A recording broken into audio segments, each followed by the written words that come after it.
सभी को प्रणाम। आपके यहाँ का रास्ता ऐसा है कि थोड़ा विलम्ब हो गया। दोषी हम लोग नहीं हैं, थोड़ा दोष रास्ते का है, ट्रैफिक का है, इसके लिए माफी चाहेंगे हम लोग। सुबह से पता चला कि सुबह से ही आप लोग यहाँ बैठे हैं। किसके लिए बैठे हैं ये बताने की आवश्यकता तो नहीं है, फिर भी बताए देना जरूरी है। हम लोगों का यही काम है कि लोगों को बताना है कि शिव गुरु हैं। आपके भी हो सकते हैं, दूसरों के भी हो सकते हैं, हम लोगों के तो बोली में ही सही, दिल में उतरना तो थोड़ा मुश्किल है। थोड़ा दुनिया के साथ रगड़ा करना पड़ता है, दिल के साथ भी रगड़ा करना पड़ता है, झगड़ा करना पड़ता है। तो शिव को अपना गुरु बनाना है। जो हमारे आपके घरों में, ये एक रिमोट इलाका है, मतलब गांव का माहौल है, या हम लोग ज्यादा पूजा पाठ करते हैं। शहरी लोग थोड़ा काबिल हम लोग ज्यादा हो जाते हैं, तो थोड़ा कम करते हैं। तो शिव की बात करने के लिए हम लोग यहाँ इकट्ठे हुए हैं, जो हमारे आपके गुरु हैं। हमारे आपके घरों में पूजित है वो, सबके घर में महादेव का फोटो होगा। वही महादेव जो घर घर के बाबा हैं, हम लोग उनकी पूजा करते हैं, कभी शंकर के रूप में, कभी शिव के रूप में। अब कभी कोई विपत्ति आ जाती है तो महामृत्युंजय कराते हैं, महाकाल की बात करते हैं, सूर्या मानते हैं, उनसे आशीर्वाद मांगते हैं। तो उन्हीं को अपना गुरु बनाना है। साहब ने कहा है शिव को, उस भगवान को जिसने हमको और आपको बनाया है, उस परमात्मा को, परमात्मा शिव को कहा गया है। और ये हमने, आपने या साहब ने नहीं कहा है, ये सनातन धर्म ने कहा है कि शिव जो है वो परमात्मा है, परमेश्वर है, महेश्वर है। उन्हीं को गुरु बनाने की बात साहब कर रहे हैं। तो उनको अपना बनाने के लिए साहब ने 3 रास्ते बताए, 3 सीढ़ियां दी, 3 सूत्र दिया। तो पहला सूत्र है कि हे शिव, आप मेरे गुरु हैं, मैं आपका शिष्य हूँ। ये हम सभी को मालूम है। वो जो शिष्य पर दया कर दीजिए। 3 सूत्र जो साहब ने दिया है, उसमें पहला सूत्र है कि हे शिव, आप मेरे गुरु हैं, मैं आपका शिष्य हूँ, मुझे शिष्य पर दया कर दीजिए। तो पहले संबंध बनाना है कि को अपना समझेंगे है, किसी को अपना समझ लीजिए। जैसे हमारा सामान है, हमारा घर है, द्वार है, गाड़ी है, गाय है, भैंस है, जमीन है, मकान है, परिवार है, बच्चे हैं, सामान है।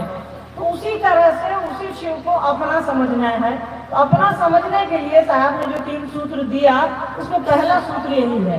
तो इसको कहिए कि सरकार अपना समझिए, कि सरकार आदाओ अपन ही, अपने हैं आप, आपन। हम लोग कभी कल नवीनगर गए तो वहाँ औरंगाबाद में एक जगह लिखा था आपन नवीनगर। तो सोचिए, मतलब उस शहर के लोगों को अपने शहर से इतना प्रेम है कि बोर्ड लगे थे आपन नवीनगर।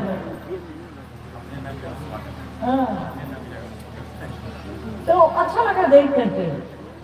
तो हम लोगों को, जो हम लोगों को बनाया है, बस उसको अपना समझना है, उसको कहना है कि आप मेरे हैं, हम आपके हैं, उस पर दया करिए।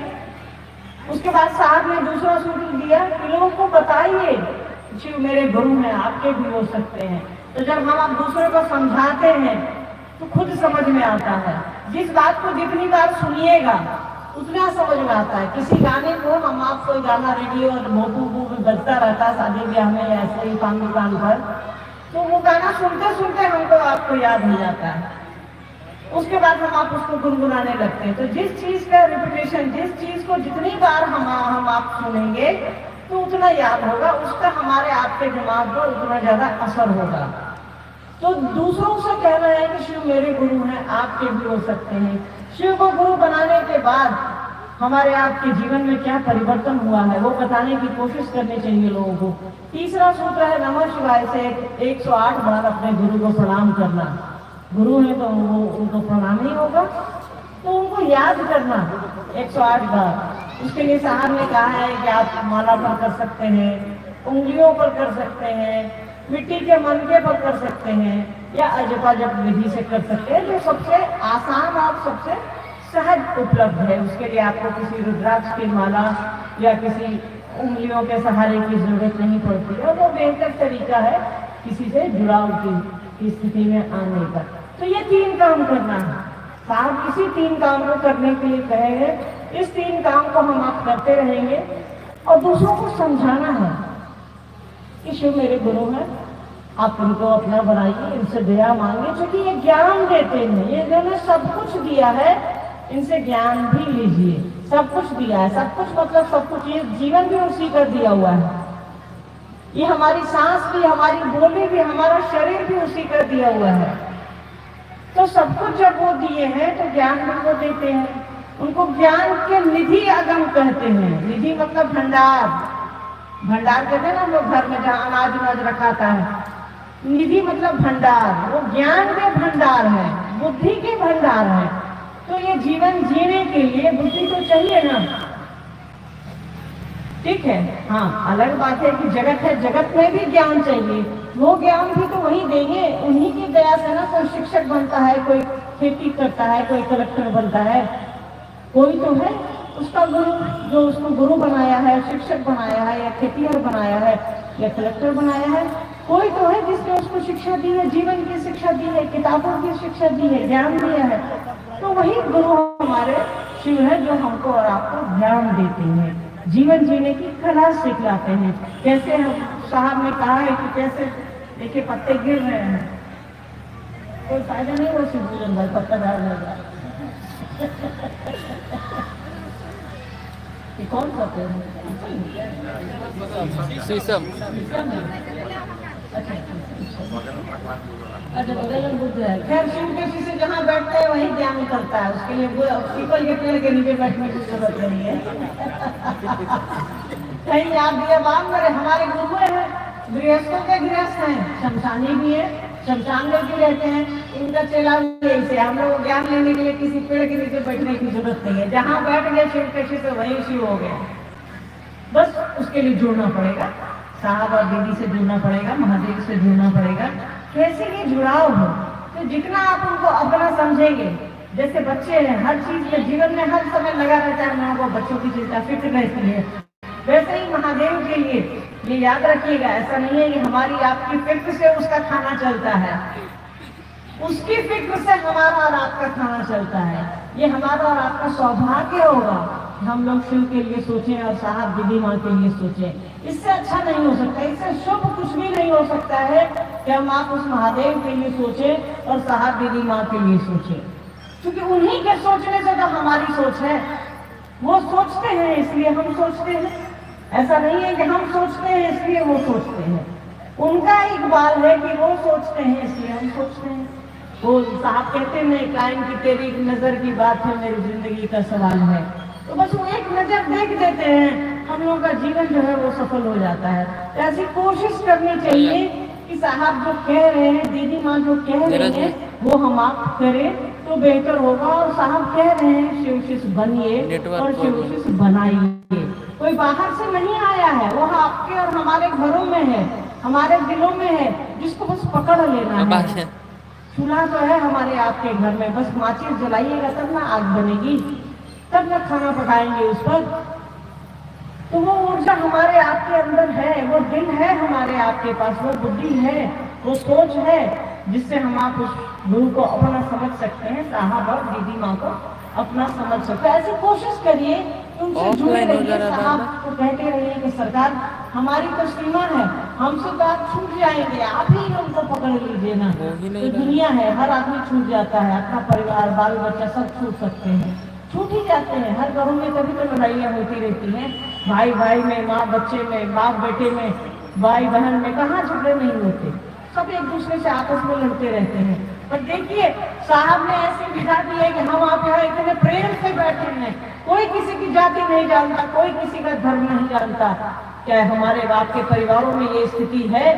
नहीं है, क्योंकि वहाँ शिव के गुरु रूप की स्थापना ही नहीं है। जिसके मन में शिव नहीं बैठे, जिसके मन में साहब नहीं बैठे, वो मन से गरीब ही रहेगा, वो मन से छोटा ही रहेगा, ये याद रखिएगा। देखते हैं कुछ सवाल आप लोगों ने भेजा होगा, देखते हैं कुछ है जी। शिव को गुरु मानने से जीवन में क्या परिवर्तन आएगा? शिव को गुरु मानने से जीवन में क्या परिवर्तन, मान कर देखिए ना, मानिए तब पता चलेगा क्या परिवर्तन आएगा। ऐसे तो यहाँ हम आप बैठे हैं, सबसे बड़ा परिवर्तन तो यही है। हमारे आपके घरों में जगह है, किसी के पास चौकी होगी, किसी के पास दरी होगी, किसी के पास पलंग होगा, किसी के पास दीवान होगा। काहे यहाँ बैठे हैं? शिव गुरु हैं, साहब दीदी अपने हैं, तभी हम आप यहाँ से बैठे हैं। एक दूसरे के दिल में अपनापन का भाव है कि ये मेरा है, मेरा गुरु भाई है, मेरी गुरु बहन है, तभी साथ बैठे हैं। जब शिव गुरु होंगे एक साथ एक छत के नीचे हम आप सभी होंगे। याद रखिएगा, शिव गुरु होंगे तभी उसके लिए आचरण में उतरना पड़ेगा, गुरु को अपने दिल में बिठाना पड़ेगा।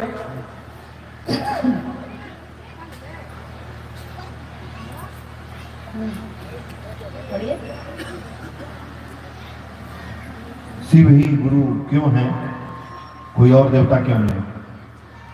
शिव ही गुरु क्यों है, कोई और देवता गुरु क्यों नहीं? एक चीज बताइए कि आपके बच्चे को बुखार लगेगा तो हमारे पास लाएंगी, जिनका भी समझ लाएंगे, या अमित बाबू बैठे हैं डॉक्टर साहब वहाँ, उनके पास ले जाइएगा? ईमानदारी से सोचिएगा जरा। आपके बच्चे को या हमारे बच्चे को बुखार लग जाए तो इलाज हम करेंगे या डॉक्टर करेंगे? डॉक्टर करेंगे। तो जो गुरु का काम कर रहा है वही तो उसी के पास स्कूल में ना नाम लिखाइएगा कि गौशाला में बच्चा को भेजिएगा। हाँ बताइए, अपने से तय करिए ना कि बच्चे को पढ़ने के लिए गौशाला भेजिएगा कि स्कूल भेजिएगा या मेरे पास भेजिएगा? आप स्कूल भेजेंगे, आपसे आप नहीं, मैं भी स्कूल भेजती हूँ, क्योंकि मुझे मालूम है बच्चे को शिक्षा गुरु देगा। ये गुरु का काम है। अगर हम टीचर रहते तो हम दे लेते, पर हम तो शिक्षक है नहीं। शिव पूजन भाई शिक्षक हैं, ये बच्चों को पढ़ाते हैं, जिसका जो पेशा है वो करता है। हाँ, अब आइए शिव गुरु के पास क्यों जाए, बाकी देवता के पास क्यों नहीं जाए? जरा पता कर लीजिए भैया कि बाकी देवता शिक्षा देने का काम करते हैं, ज्ञान देने का काम करते हैं। जब मुझे सीखना होगा कि भाई ये जो आगे पेड़ में जो वो खेत में जो लगा है धान या गेहूं, वो कैसे लगेगा, तो हम आपके पास तो नहीं आएंगे। जो किसान भाई खेत में लगा है उससे पूछेंगे, या इनसे शिवपूजन भाई से तो नहीं सवाल करेंगे। मुझे मालूम नहीं है, कुछ तो कुछ सिखा देना मुझे। खेती इनको नहीं आती, इनको पढ़ाना आता है। इसके लिए मुझे किसी किसान भाई से सीखना होगा। जिसको जो आता है वही आपको बेहतर सिखाएगा। नहीं तो वो कहावत है देहाती, नीम हकीम खतरे जान, कुछ का कुछ हो जाएगा। तो जो गुरु का काम करते हैं वही शिक्षा दे सकते हैं, और शिव से बड़ा कोई गुरु नहीं है।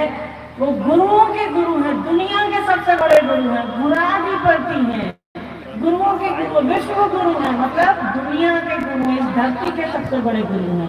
तो जब हमारे आपके पास धरती का गुरु उपलब्ध है, काहे दूसरे के पास जाएंगे? और वैसे आदमी के पास जो गुरु नहीं है, जो मेरी तरह आपकी तरह है, क्यों जाएंगे?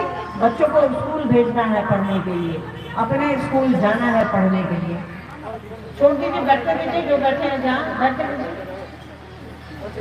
बैठे तो यार, बैठे तो बैठने के लोग आए। तो जो शिक्षा देगा, जो ज्ञान देगा, उससे किससे ना ज्ञान लीजिएगा? बताइए। हमारे यहाँ एक बाबू विवेक रहते हैं जो साहब का खाना बनाते हैं। जब मैं विदेश रहती थी तो मुझे खाना बनाना नहीं आता था। कद्दू बनाना था मुझे। डॉक्टर साहब को हमने कहा कि कद्दू खाएंगे, उन्होंने कहा बनाइए। अब बना पूछ तो लिया, बेटा आता ही नहीं था। तो मैंने फोन करके विवेक बाबू से पूछा कि कद्दू में पानी पड़ता है क्या? उन्होंने कहा कि नहीं नहीं, कद्दू खुद ही पानी छोड़ता है। तब तक हम 1 गिलास पानी डाल चुके थे, अब मैं कलछुल से पानी निकाले जा रहा है। नहीं आएगा तो यही करिएगा। इसके लिए गुरु की जरूरत है। विवेक ने मुझे सिखाया कि दीदी कद्दू खुद पानी छोड़ता है, इसमें पानी डालने की आवश्यकता नहीं पड़ती। तो गुरु आपकी उम्र से छोटा भी हो सकता है, आपकी उम्र से बड़ा भी हो सकता है। गुरु की कोई उम्र नहीं होती, विद्यार्थी की उम्र होती है। गुरु मास्टर की कोई उम्र नहीं होती है, वो विद्यार्थी की उम्र होती है कि वो पहला में पढ़ेगा कि 10वीं में पढ़ेगा कि MA में पढ़ेगा। तो शिव से बड़ा कोई गुरु नहीं है। उनको अपना गुरु बनाइए, उनसे दया की याचना करिए, वो दया करते हैं। उनसे रगड़ा करिए, झगड़िए उनसे कि सरकार दया कीजिए, आप नहीं करिएगा तो कौन करिएगा। साहब जैसा बनने की कोशिश करिए, दीदी माँ जैसा बनने की कोशिश करिए। साहब ने जब शिव को अपना गुरु बनाया तो उन्होंने कहा कि मैं कहीं नहीं जाऊंगा, मुझे मालूम है। आपको मालूम है ना कि साहब ने चमत्कार सीखने के लिए शिव को गुरु बनाया था। साहब ने कहा कि मैं कहीं नहीं जाऊंगा, आप ही से सीख ये मुझे मालूम है कि आप नहीं सिखाएंगे, फिर भी मैं कहीं नहीं जाऊंगा। तो वैसा बनने की कोशिश करिए। हमारे आपके घरों में, गाँव में ज्यादा होता है, किसी कुत्ता को, जानवर को एक दो दिन खाना दे दीजिए ना, तो आके आपके दुहारी पे बैठा रहता है। आप कितना भगाइएगा, चप्पल से मार मार के उठ जाएगा, फिर आ जाएगा। तो वैसा ही हमको और आपको बनने की कोशिश करनी है, ठीक है। तो उनसे बड़ा कोई धरती का कोई गुरु नहीं है, उनको अपना गुरु बनाइए और उनसे दया की मांग करिए, दया पाइए। एक और जिज्ञासा है, दया ही शिव की वास्तविक दीक्षा है? दया नहीं, शिव गुरु की दया ही वास्तविक दीक्षा है। देखिए, वास्तविक दीक्षा है, ठीक है, समझा, मतलब कि शिव गुरु की दया वास्तविक दीक्षा है। दीक्षा मतलब ज्ञान, दीक्षित करना, किसी चीज का ज्ञान देना, ठीक है। तो जब गुरु है तो वो क्या देंगे आपको? दया ही करेंगे। जिसके पास जो है वही देगा।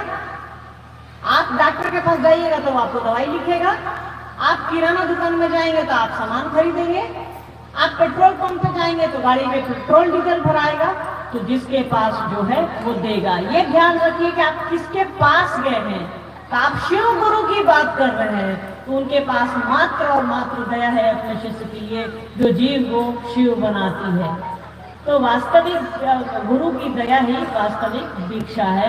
गुरु के पास जो है, गुरु आपको दीक्षित करते हैं, मतलब आपको ज्ञान देते हैं। वो शरीर में तो है नहीं कि आपको बुलाए, एने आओ कथों लिखो जरा, तो वो आपको दया करते हैं। उसकी दया ही वास्तविक ज्ञान है, उसकी दया ही बुद्धि है, उसकी दया ही चेतना है, जो आपको और हमको परमात्मा की ओर ले जाती है, शिव की ओर ले जाती है।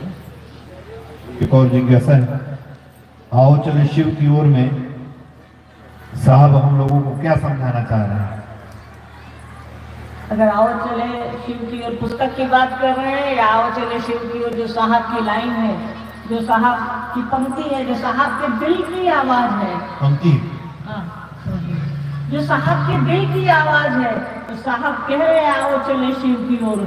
कहाँ इधर उधर हम आप भटक रहे हैं, उनकी उंगली पकड़ने के चलने की कोशिश करिए, उनकी तरफ आइए। वो हमारे और आपके लिए इस जगत में आए हैं, इस धरती के लिए इस जगत में आए हैं कि लोगों को शिव का शिष्य बनाना है, लोगों को शिव की ओर लेकर के चलना है। कहाँ इधर उधर भटक रहे हैं, कोशिश करिए साहब की बात समझने की। साहब पे भरोसा नहीं भी है तो भी उनकी ओर आइए ना। जब ब्याह होता है तो भरोसा होता है एक दूसरे का पति पत्नी पर, नहीं होता है फिर भी साथ हो लेते हैं और जीवन कट जाता है। तो साहब पर बिना भरोसे कहीं तो आप आइए ना, कहिए कि चलिए हम आ गए, देखते हैं आप शिव की ओर ले जाते हैं कि, यही बोल करके देखिए ना, और वो हमको और आपको शिव की ओर ले जाएंगे। वो आए ही है धरती पर ले जाने के लिए। ये एक ऐसी आवाज है, दिल की आवाज है, ये एक दर्द है इसमें कि लोग शिव की ओर क्यों नहीं जा रहे हैं। जाना तो अल्टीमेटली हमको और आपको वही है, कोई क्यों नहीं ले जा रहा है। तो ये साहब के दर्द है, साहब के दिल की आवाज है, ये साहब के पूरे जीवन का निचोड़ है। हमको और आपको दिखता है साहब का जीवन 74 वर्ष का, और ये याद रखिएगा, ध्यान दीजिएगा, साहब की उम्र को नाप नहीं सकते। साहब कितने 74,000 वर्ष पहले आए और कितने 74,000 वर्ष आगे आएंगे, हमारी आपकी सोच से परे है ये, हमारी आपकी सीमा से परे है ये। तो साहब जब कह रहे हैं आओ चले शिव की ओर, तो उनकी ओर आने की कोशिश करिए। जी, एक बहन है, वो पूछ रही है कि साहब के बारे में कुछ बताया जाए। साहब हमारे आपके दिलों में है, हमारे आपके घर में है, हमारे सुख में है, हमारे दुख में है, हमारे दर्द में है, हमारी खुशियों में है। जब पहली बार हम अपने बच्चे को देखते हैं जो खुशी मिलती है, साहब वो खुशी है। जब हम आप दर्द में रहते हैं तो साहब वो सहारा बनते हैं, तो वो सहारा है। साहब और दीदी माँ हमारे आपके लिए हैं, वो उनका जीवन हमारे आपके लिए रहा है। तो वो जो कह रहे हैं वो करिए, वो करते रहिएगा, वो आपके साथ खड़े रहेंगे। और वो जो कह रहे हैं वो करिए, उनका साथ पाने के लिए वो जो कह रहे हैं वो करिए। बोली से ही सही, रगड़ा तो करते रहिए ना। वो कह रहे हैं शिवशिष बनिए और शिवशिष बनाइए, तो लोगों को प्रेरित करिए कि शिवशिष बनिए और दूसरों को समझाइए कि शिवशिष आप भी बनिए, आप खुद भी शिवशिष बनिए और दूसरों को भी शिवशिष बनाइए। यही तो साहब है। साहब को हम लोगों की भाषा में कहिएगा तो साहब इस धरती के महादेव हैं। वो जो चाहेंगे वही होगा और कुछ नहीं होगा। 2:30 बजने को है। अब आप बताइए आप क्या चाहते हैं। हम लोग तो चाहते हैं कि अब आप लोग घर जाएं।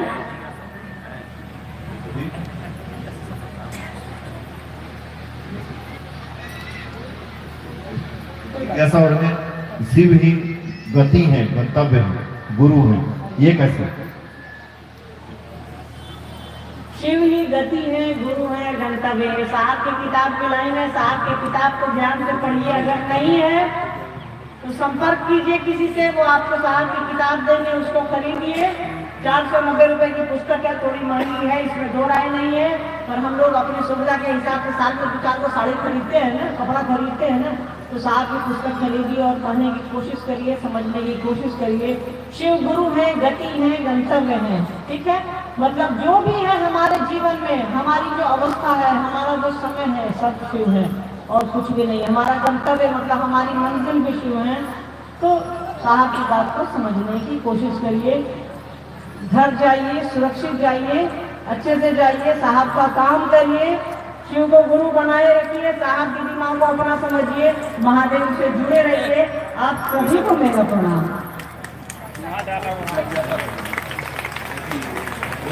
कुछ लोगों ने शिव को अपना गुरु बनाया है, इससे अच्छी बात नहीं है। शिव का अंतरिक्ष साम्राज्य इसकी घोषणा इसकी उपस्थिति दर्ज करें।